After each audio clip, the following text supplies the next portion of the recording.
our mayor and city council have some different ideas about what they'd like the downtown east side to look like, thinking to go in a different direction. There's a lot of rhetoric going around that we need to clean up the city. There's concerns that the current solution isn't working.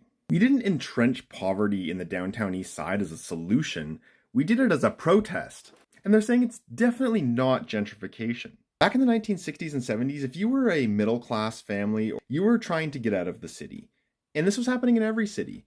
If you were upper middle class, you were going to the North Shore. If you were middle class, you were going to Tawasin or Coquitlam. But if you were underclass, you were staying right here where you always were. And if you had no class, you were going to Surrey. Around the time everybody was fleeing the city, a more progressive council found an opportunity to seize power. Long story short, the so-called socialist hordes decided to make something out of the ruins that the upper middle class and middle class had left behind. Created this thing called DERA, the Downtown Eastside Residents Association, which was a non-profit created with a federal grant. Provides some services to the poor singles living in the residential hotels of the downtown east side and the East End. But there was always concerns that the DERA people might not believe in free enterprise.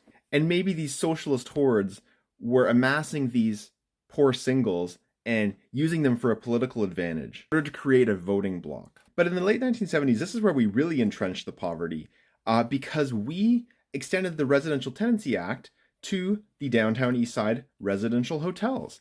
And that allowed them to have rights, just like, any other tenant. But if there's one thing free enterprisers hate, it's people having rights, unless they have money. They might talk about redeveloping all these residential hotels and, doing the renovations that it takes to keep them safe and healthy.